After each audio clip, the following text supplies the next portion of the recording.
Acid পাওয়া যায়? ভিনেগারে কোন অ্যাসিড থাকে? অ্যাসিটিক অ্যাসিড ৬ থেকে 10% অ্যাসিটিক অ্যাসিড। চর্বিতে কোন অ্যাসিড থাকে? Propanoic acid. তারপরে মাখনে কোন অ্যাসিড থাকে? Butyric acid. প্রাণিজ অ্যাসিডে কি থাকে? Stearic acid. নামগুলা পড়লা। অ্যাসিডের কি ক্লাসিফিকেশন হতে পারে? অ্যালিফেটিক, অ্যারোমেটিক, তাই না? পলিকার্বক্সিলিক। এগুলো পরীক্ষার জন্য অতটা ইম্পর্টেন্ট না। আমাদের মেডিকেলের টিচারদের খুবই পছন্দ হচ্ছে ভাইয়া এই যে এটা, সম্পৃক্ত ফ্যাটি অ্যাসিড আর অসম্পৃক্ত ফ্যাটি অ্যাসিডের উদাহরণ। হুম, ঠিক আছে? তাহলে আমাদের মেডিকেলে ফার্স্ট ইয়ারে স্যাররা সবসময় এটা ধরে। তো তোমরা অসম্পৃক্ত ফ্যাটি অ্যাসিড গুলো কিন্তু আনকমন নাম, এগুলো একটু পড়ে রেখো। কারণ আমাদের ধরে তো সবসময়, হঠাৎ তোমাদের যে দিয়ে দেয় এখনো আসে নাই। তো এটা একটু পড়ে রেখো যে অসম্পৃক্ত আর সম্পৃক্ত ফ্যাটি অ্যাসিডের নামগুলা। এবার আসো, কার্বক্সিলিক অ্যাসিডের প্রস্তুত প্রণালী লাগবে না।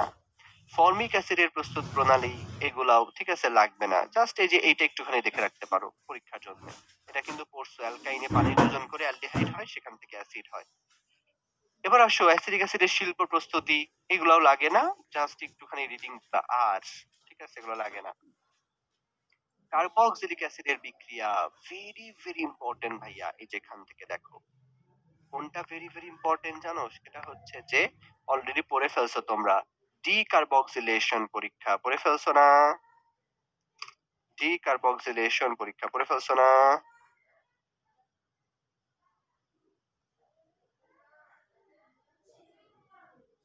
ওকে, এটা তো আমরা পড়েই ফেলছি।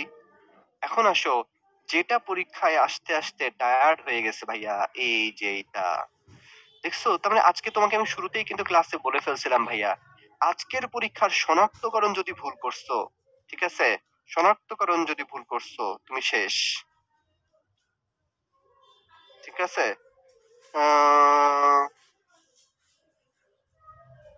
ঠিক আছে, তাহলে দেখো পরীক্ষায় বারবার এই কোশ্চেনটা দেখা যায় যে লিটমাস পরীক্ষা, এটা পর্যন্ত পরীক্ষা আসছে জানো, যে শনাক্ত করা যায় কোনটি দ্বারা? লিটমাস পরীক্ষা দ্বারা।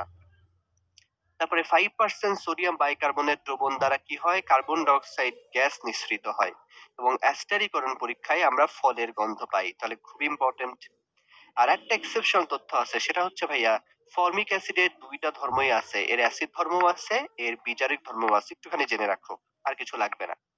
তাহলে কার্বক্সিলিক অ্যাসিডের কি কি জাতক আছে এটা একটু মনে রাখো, যে কার্বক্সিলিক অ্যাসিডের সাথে তুমি যদি একটা জিনিস করো, বুঝছো, অ্যালকোহলের বিক্রিয়া ঘটাও, যেমন CH3,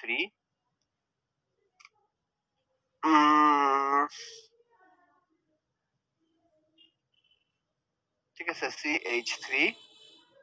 CH3 COOH, তাই না? এই যেটা, তার সাথে তুমি যদি অ্যালকোহলের বিক্রিয়া ঘটাও, ধরো তোমার ইথানল OH CH2 CH3, তাহলে দেখো ভাই কি হয় এখানে, এই যে এটার হাইড্রোজেন সহ এটা পুরাটা পানি হয়ে বের হয়ে যায়। তাহলে আলটিমেটলি কি থাকে বলো তো ভাইয়া? COOC, তাই না? অ্যাস্টার থাকে। তার মানে ভাইয়া, অ্যাসিড আর অ্যালকোহল এটা কিন্তু খুব ইম্পর্টেন্ট একটা বিক্রিয়া, বারবার আসে, অ্যাস্টারিফিকেশন বিক্রিয়া বলা হয়। যে অ্যাসিড আর অ্যালকোহল যদি বিক্রিয়া করে তাহলে আমরা কি পাই? অ্যাস্টার পাই। আচ্ছা, কার্বক্সিলিক অ্যাসিডের সাথে তুমি যদি ভাইয়া অ্যামোনিয়া রিয়াকশন করো তাহলে আমরা কি পাই? অ্যাসিড অ্যামাইড পাই। তাহলে কি হয়ে যাবে? CH3CONH, এই যে দেখো এটা হচ্ছে অ্যামাইড। কার্বক্সিলিক অ্যাসিডের সাথে তুমি যদি ফসফরাস পেন্টাক্লোরাইড বিক্রিয়া করাও তাহলে কি হয়ে যাবে ভাইয়া? অ্যাসিড হ্যালাইড হয়ে যাবে, CH3COCl হয়ে যাবে, তাই না? এবং কার্বক্সিলিক অ্যাসিডের সাথে যদি আরেকটা কার্বক্সিলিক অ্যাসিডের বিক্রিয়া ঘটাও তাহলে অ্যানহাইড্রাইড হয়ে যাবে। জাস্ট আইডিয়া রাখলা। আমার শুধু লাগবে ভাইয়া অ্যাস্টার রিয়াকশন, আর কোনোটা কিন্তু লাগবে না। তাহলে এই যে অ্যাস্টার যে পাইলা, এই অ্যাস্টার এর বৈশিষ্ট্য কি ভাইয়া? এই যে পরীক্ষায় আসার জন্য 100%, বলছি না, তোমরা বিক্রিয়া নিয়ে প্যারা খাও, পরীক্ষায় তো তোমাকে প্যারাই দিবে এই উদাহরণগুলো, এগুলো মন থাকে না। যেমন পাকা কলায় কি থাকে আমি মনে রাখতাম, পেন্টাইল বা অ্যামাইল অ্যাসিটেট 5,2। পাকা কমলায় কি থাকে? 8,2 বা অক্টাইল অ্যাসিটেট, এক একজন এক এক রকম ভাবে আসলে মনে থাকে, ঠিক আছে? পেন্টাইল বিউটানয়েড 5,4, এরকম করে আমি মনে রাখতাম, বুঝতে পারছো? তাহলে এটা তোমার ইচ্ছা, এখান থেকে পরীক্ষায় আসবেই। যেমন পাকা কলা, তো সারা জীবন খালি পাকা কলাই যদি আসে, পাকা কলা, জেসমিন ফুল, পাকা আনারস, বারবার কিন্তু অলরেডি পরীক্ষায় চলে আসছে। তো এটার যেন কোনো কিছু ভুল না যায়। ঠিক আছে? কোনো কিছু যেন ভুল না যায়। ঠিক আছে? কোনো কিছুই যেন ভুল না যায়। ওকে? আচ্ছা। তাহলে এটা সবাই মনে রেখো।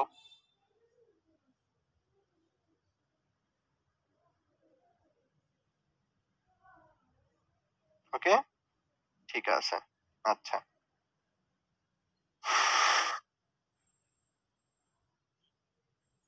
তারপর আসো ভাইয়া, আমরা এটা পড়লাম। এখন আসো তাহলে এই যে অ্যাসিডের শনাক্তকরণ করলাম। তাহলে প্রস্তুতিগুলো কি পড়তে হবে ভাইয়া? অ্যাস্টারের প্রস্তুতিগুলো পড়তে হবে না? এই যে পড়ে ফেলছি না এটা? অ্যাস্টারিফিকেশন একটু আগেই পড়ে ফেললা। হ্যালাইড থেকে পড়ে ফেললা না? অ্যানহাইড থেকে পড়ে ফেললা না? জাস্ট একটু দেখবা, এগুলো পরীক্ষায় আসে না। অ্যাস্টার শনাক্ত করা হয় কোন পরীক্ষা দ্বারা? ফেরিক হাইড্রামিড পরীক্ষা। কোথাওই এটা কখনো আসে নাই। কিন্তু নামটা মনে রাখতে হবে। মনে থাকবে? কোথাও এটা কখনো আসে নাই। কিন্তু নামটা পরীক্ষার জন্য খুবই সুন্দর করে মনে রাখবা। যে ফেরিক হাইড্রামিড সহ পরীক্ষায় আমরা লালচে বাদামি বর্ণের কালারটা পাই। ঠিক আছে? শুধু নামটা মনে রাখবা। ওকে? আচ্ছা। এবার আসো সাবানায়ন বিক্রিয়ায়। বলতো সাবানায়ন আমরা কে পারি নাই? কে এসএসসি তে পড়ি নাই? বলতো? সবাই পড়ছি না সাবানায়ন? সবাই পড়ছি। তাহলে এটা একটু নামটা মনে রেখো। ঠিক আছে? যে সাবানায়নের কোনটা, কোনটা আমরা একটু মনে রাখবো। হ্যাঁ। আচ্ছা। তাহলে আমাকে পুল কোশ্চেন 4 এর অ্যান্সারটা দিয়ে ফেলো তো ভাইয়া, এটার অ্যান্সার কি হবে?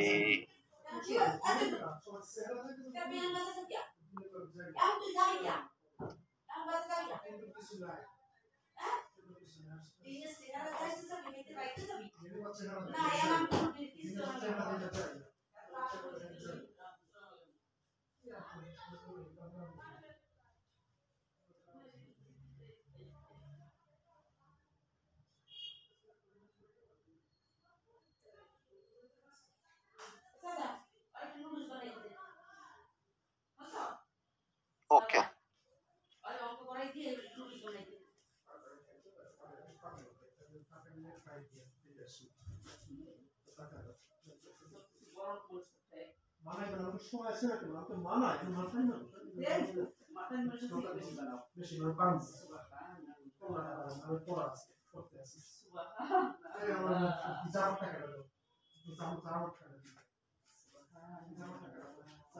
হাবিব বলছে, ভাই আজকে কি জৈব রসায়ন শেষ করে ফেলবেন?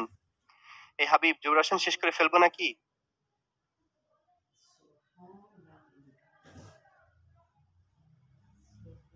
তোমরাই বলো।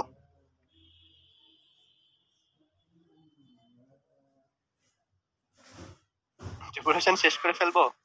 ওমর, কি বলো? এরকম করে পড়লে তো আজকে শেষই হয়ে যাবে, বলো। আরাফাত বলছে ভাই 10টা পর্যন্ত ক্লাস নেন। শেষ তো তোমার, ঠিক আছে, শেষ করে দিব না? তুমি বলো, আমি যদি এরকম করে পড়াইতে থাকি তোমাদের জৈব রসায়ন আজকে শেষ হয়ে যাবে, হবে না বলো? আর জৈব রসায়ন এখন ছোট চ্যাপ্টার হয়ে গেছে না?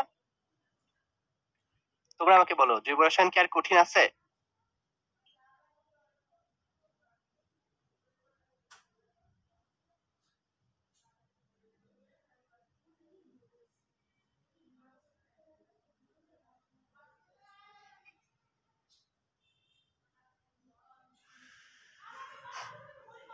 বলো, তোমরাই বলো, জৈব রসায়ন কি ইজি লাগতেছে নাকি?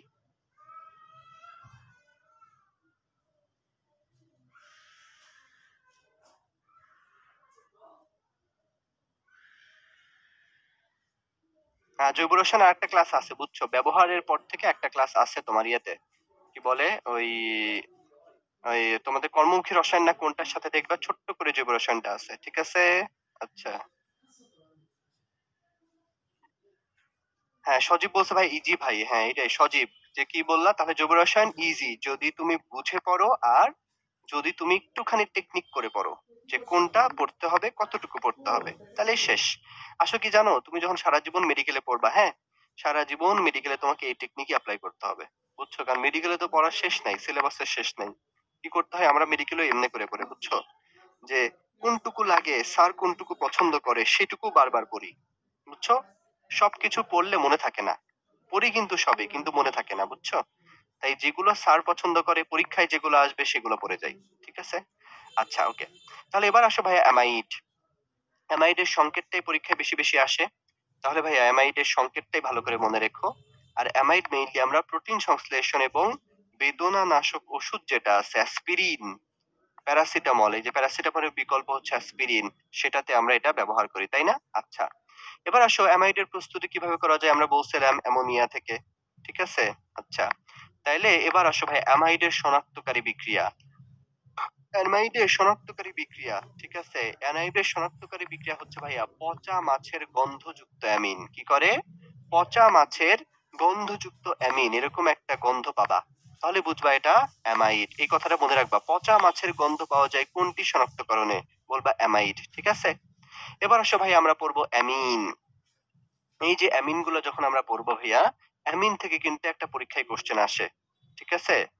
না অ্যাসপিরিন মাথা ব্যথার জন্য ব্যবহার করা যাবে না। হায় আল্লাহ! অ্যাসপিরিন সব জায়গায় ব্যবহার করা যায় না। ঠিক আছে? অ্যাসপিরিন আমরা বুকে ব্যথার জন্য ব্যবহার করি। ইকোস্প্রিন অনেক বেশি ব্যথা হলে তখন, হ্যাঁ? তাহলে দেখো ভাইয়া অ্যামিনের কথা তো আমরা জানি।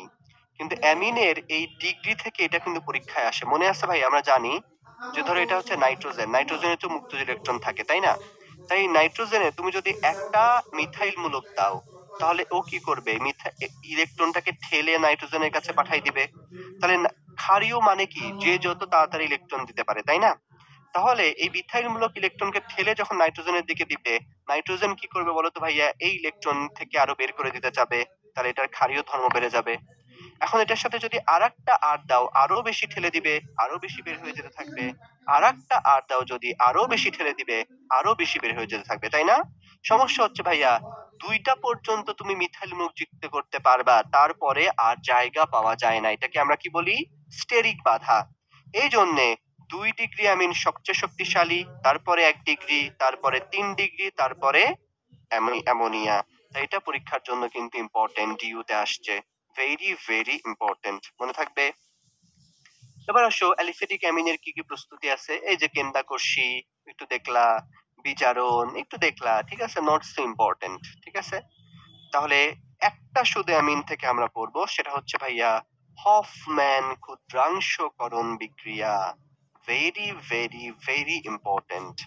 হফম্যান ক্ষুদ্রাংশকরণে কি হয় বলতো ভাইয়া? এই যে অ্যামাইড আছে, একটা কার্বনকে এই হাইড্রোজেন নিয়ে চলে যায়, তখন আমরা কয় ডিগ্রি অ্যামিন পাই? কই গেল? সরি। এই যে এটা দেখো, এই যে সিও থাকে, সেটাকে ব্রোমিন প্লাস সোডিয়াম হাইড্রোক্সাইডের সাথে বিক্রিয়া করাই, ফলে আমরা আলটিমেটলি কি পাই? ১ ডিগ্রি অ্যামিন পেয়ে যাই। এটা পরীক্ষার জন্য মাস্ট। ঠিক আছে? তবে নাইট্রোবেনজিন, ক্লোরোবেনজিন এগুলো শুধু একটুখানি দেখে রাখতে পারো, যেগুলো শুধু একবার করে আমরা রিডিং দিয়ে চলে যাব, অতটা ইম্পর্টেন্ট না। এগুলো জাস্ট মানে একটুখানি একটুখানি দেখতে হয়। ঠিক আছে?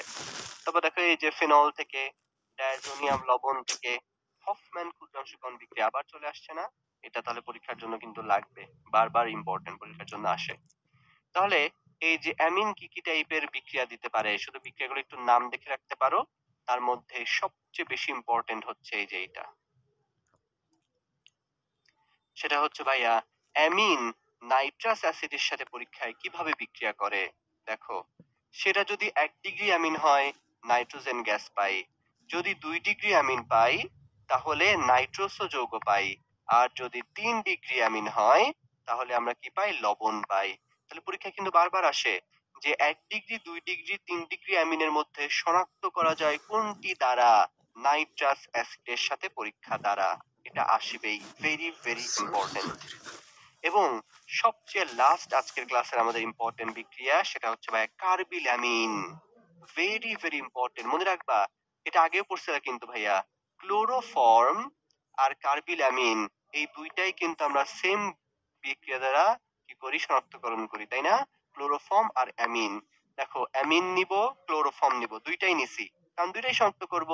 তার সাথে শুধু একটা ওয়ার্ড মনে রাখবা, অ্যালকোহলীয় পটাশিয়াম হাইড্রোক্সাইড নিলে আইসোসায়ানাইড নামক দুর্গন্ধযুক্ত একটা পদার্থ পাওয়া যায়। এটাই হচ্ছে কার্বিল অ্যামিন পরীক্ষা। বিক্রিয়াটা তোমাদের লিখতে হবে না, তোমাদের শুধু লিখতে হবে ভাইয়া অ্যামিন এবং ক্লোরোফর্ম দুইটাই শনাক্ত করা যায় কোন পরীক্ষা দ্বারা? কার্বিল অ্যামিন পরীক্ষা দ্বারা। এই যে বাকি যে কথাগুলো আছে, এগুলো আবল তাবল জিনিস, হ্যাঁ? এগুলো পড়ে দরকার নেই কোনো। ঠিক আছে? এগুলো কোনো কিছু কিন্তু পরীক্ষার জন্য লাগে না। তাহলে এখন আসো, এই যে আরো কিছু অ্যামিনের উদাহরণ আছে, তার মধ্যে এই যে দেখো, মনে রাখবা ক্যাটেকোলামাইন, অ্যামফেটামিন, টেট্রাসাইক্লিন, মরফিন, এগুলো ওষুধের নাম না ভাইয়া, কিছু ওষুধের নাম। মনে রাখবে এগুলো সবই তোমার বইতে যত ওষুধের নাম আছে সবই এক ধরনের অ্যামিন। মনে থাকবে? তোমার বইতে যতগুলো ওষুধ আছে সবগুলো এক ধরনের কোনো না কোনো অ্যামিন। বাস এটা মনে রাখলেই আসলে এনাফ। ঠিক আছে? আচ্ছা, তাহলে এটা তুমি এভাবে ফলো করে সুন্দর করে পড়ে ফেলবা। ঠিক আছে? তাহলে ভাই এখান থেকে তুমি কিভাবে পড়বা আমি তোমাকে আবার পড়াটা গোছাই দেই। তুমি ১ম এ আমি তোমাকে যে রিঅ্যাকশন গুলা যে টপিকস গুলা ভালো করে পড়তে বলছি ওইগুলার নোট দেখে বই দাগায় দাগায় পড়বা। ঠিক আছে? এই জিনিসটাই আমি তোমাকে যে টপিকস গুলা বলছি সেই জিনিসটা বইতে সুন্দর করে দাগাই কিভাবে পড়তে বলছি সেটা বইয়ের মধ্যেই লিখে রাখবা। কারণ ক্লাস নোট তো তোমার একসময় মনে থাকবে না। তাই না? তাহলে ১ম এ বইতে দাগায় দাগায় এগুলো পড়ে ফেলবা। তারপর বইটা একটু হালকা পাতলা রিডিং দিবা। তারপরে তোমার অনুশীলনীতে যতগুলা কোশ্চেন আসে সবগুলা কোশ্চেন ভালো করে পড়বা। ঠিক আছে? তারপরে কি করবা মেডিকেলের বিগত বছরের কোশ্চেন এবং ভার্সিটির বিগত বছরের কোশ্চেন সলভ করে ফেলবা। দেখবা তুমিই বস। সব পারবা। কোনো চিত্র মেডিকেলে কোনো চিত্র-ফিত্র আসে না। ঠিক আছে? সব এই যে আমি দেখো প্রতিটা টপিকস এর উপর লিখে রাখছি। ইমরান ভাইয়া দেখবা আমি প্রতিটা স্লাইডের পাশে কিন্তু লিখে রাখছি কোনটা 100% কোনটা কি। এটা ফলো করবা তাই কিন্তু হয়ে যাবে। ঠিক আছে? হ্যাঁ, আরাফাত। তাহলে আমি বলি জৈব রসায়নে যদি বস হতে চাও সবচেয়ে শর্টকাট বুদ্ধি বলে দেই। হাজারি স্যারের বক্স কোশ্চেন, হাজারি স্যারের এক্সারসাইজ। ২ মেডিকেলের বিগত বছরের কোশ্চেন। শেষ। বুঝতে পারছো? রাজীব বলছে ফুল সিলেবাস কখন শুরু হবে? রাজীব তুমি টেরই পাচ্ছ না? এই তোমাকে জৈব রসায়ন কি অর্ধেক সিলেবাস শর্ট সিলেবাস পড়ানো হচ্ছে নাকি? তোমাকে জৈব রসায়ন ফুল সিলেবাস পড়ানো হচ্ছে কিন্তু। তোমার জৈব রসায়ন শেষ। আর একটা চ্যাপ্টারের সাথে আর অল্প একটুখানি আছে। ওটা দিয়েই শেষ হয়ে যাবে। বুঝতে পেরেছো রাজীব? ফুল সিলেবাস শেষ হয়ে যাবে তোমাদের। শাইয়া সিয়াম জিজ্ঞেস করছে মেডিকেলে কেমিস্ট্রি থেকে কয়টা হার্ড কোশ্চেন হয়? ভাইয়া হার্ড কোশ্চেন তো আসলে কোশ্চেন না। কোশ্চেন তুমি যেটা পারবা না সেটা হার্ড। ঠিক আছে? ইয়েস। অনুশীলনীর এমসিকিউ গুলা, এক্সারসাইজের এমসিকিউ গুলা খুব ভালো করে পড়তে হবে। ওখান থেকেই কিন্তু মেডিকেলে 90% টাইম কোশ্চেন করে। ঠিক আছে? তাই বলে আবার না বুঝা মুখস্থ করো না। ওই অনুশীলনী এমসিকিউ গুলা বইয়ের মধ্যে দাগাই পড়ো। তাই হয়ে যাবে। আরে কি বলে এই মাসের মধ্যে তোমাদের সব শেষ হয়ে যাবে। সব শেষ, সব শেষ। এই মাসও লাগবে না। তার আগেই দেখবা সব শেষ হয়ে গেছে। বুঝতে পারছো? শেষ করা নিয়ে টেনশন নাই ভাই। তোমরা খালি পড়ো, টেকনিক্যালি পড়ো। ঠিক আছে ভাইরা? তাহলে নিশ্চয়ই তোমরা আজকে ক্লাসে সবকিছু বুঝতে পেরেছো যে কোথা থেকে কি